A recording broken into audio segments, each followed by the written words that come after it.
So hi again everyone, thanks for watching. Today we're going to go look at the forestry equipment at AGR Technica, which was great. We've also, if you haven't check my last video. We ended up having to move out of our hotel because it was a little bit dodgy. It's quite a funny video. Let's go and look at that for our travelling to AGR Technica.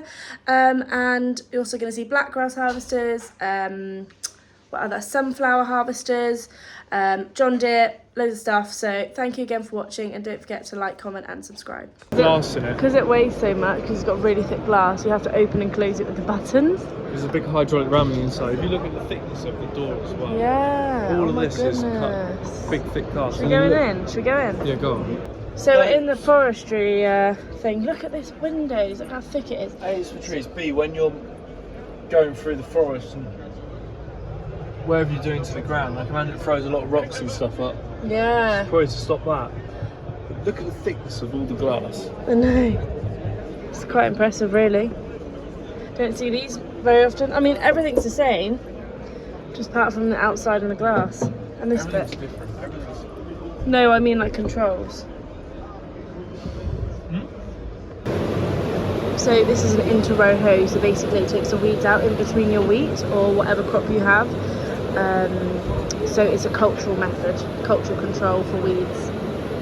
It's got lots of cameras underneath, so it's detecting the rows as well, which is quite clever. Right, next we're at the Crone stand. Elna. What then? They've got a massive time.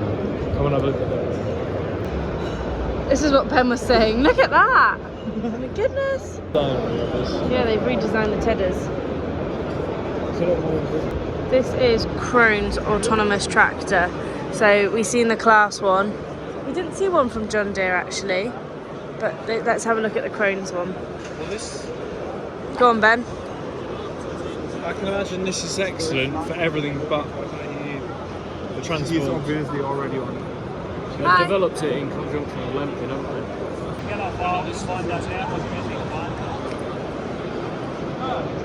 So on the they've got...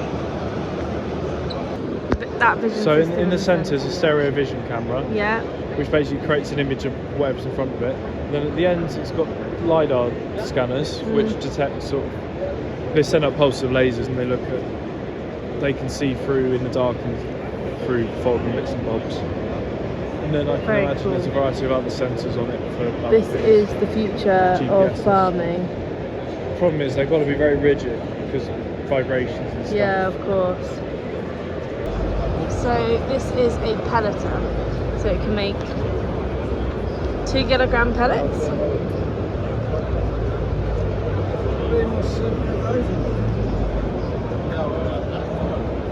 So we're not sure what these are. Oh, they're black grass harvesters.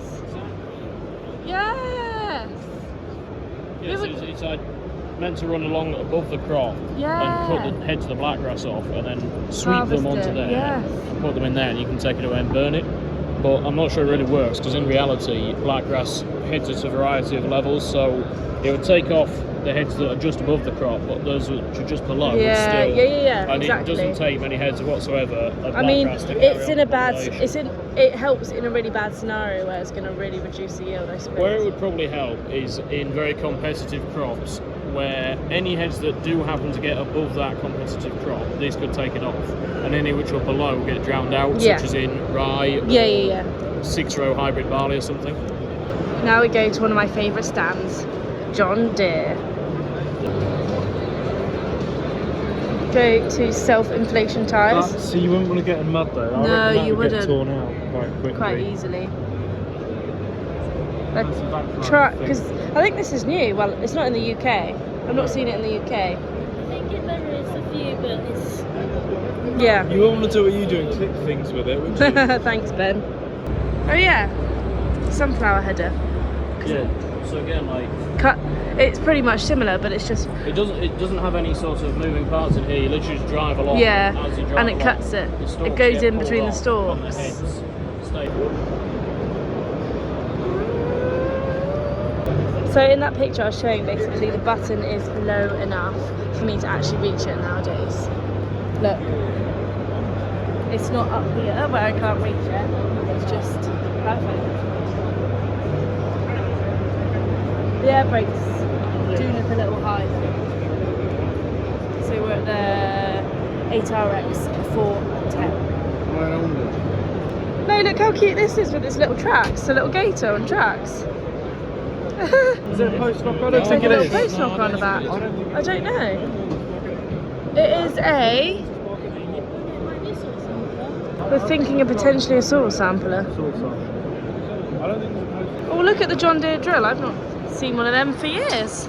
Dan used to have a John Deere drill. I love that big... And they changed the buttons to brown. Yeah, look at the big pillars. Wow. They're just moulding so unless they've actually got stronger pillars inside. Yeah. The doors. It's very similar to the yellow. So this is just the same as what we have at... No, this is T-Series. We have an S now. This is what we used to have. But it's just got a Draper Flex, I think, header on. These are plastic knives. Yeah, plastic. Tied to everything. So T-Series mean it's a straw walker and S-Series mean it's a rotary. Look at this header now. My goodness. This header's big. So these are conveyor belts. It goes round and round and brings your crop from the end into the centre and then gets feed up the middle. So this is used instead of a big auger that you can normally see. And this also feeds it up in. It's meant to be more efficient. And I'm going to show you over in a second what they say about it. So it says it's up to 25% reduced losses. And simple pattern prevents kernel roll-off. It's catching the grain that's running off.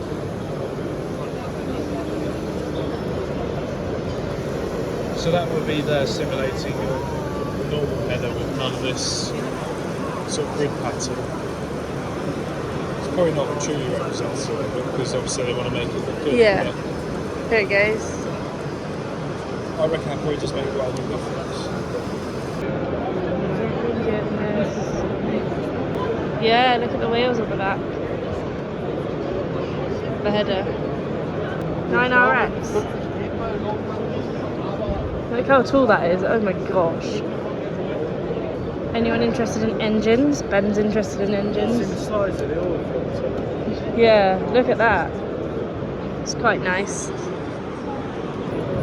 These engines run more like petrol. And ethanol you get from sugarcane. It's a biofuel. It's what they mix with your. That's where the E10 comes from. The ethanol. It's a good looking combine. So we've got the Harvest Lab 3000. This is basically what goes in the forager, but it's bought out and you can use it separately for dry matters, sugars, anything you want in your silage or anything like that, and it will test it. Lucerne, anything like that, maize. So these are all the different things you can get. So crude protein, no sugar ash, crude fat, fibre, anything like that. This is what this Harvest Lab does. So let's start. This is the old tractor. Air filters, radiators, and then the engine. See here, they've cut this, the engine. And then let's look at the new one and see how it's changed. That's the cylinder head, you see, and the valves are there, and they go off in the valve seats. And then in there's the piston, and that's the liner. And then we got the new one with the radiators, so new set of radiators. Well, these ones here would be for oil. These ones. Probably more likely for water. Filters. Now I've got a fan, but newer, same principle really. Chopped into the engine. So you've got a secondary sort of shaft here, camshaft. Yeah. And it's push rod, so the valves are up in the head. Ah. And then there are your pistons there. So that's the second part. The new one. What is this bit? So this is the back of the gearbox. On the new one. It's probably not a lot different. So that one's got planetary in it. So not forcing through and then it chops it. So this is a John Deere, but it's in forestry spec, so it protects you from ROPS, FROPS and OPS, so that's rollover protections and fall-on protection systems. So it's literally got everything for forestry, so trees and everything protect the tractor. Pretty cool, really.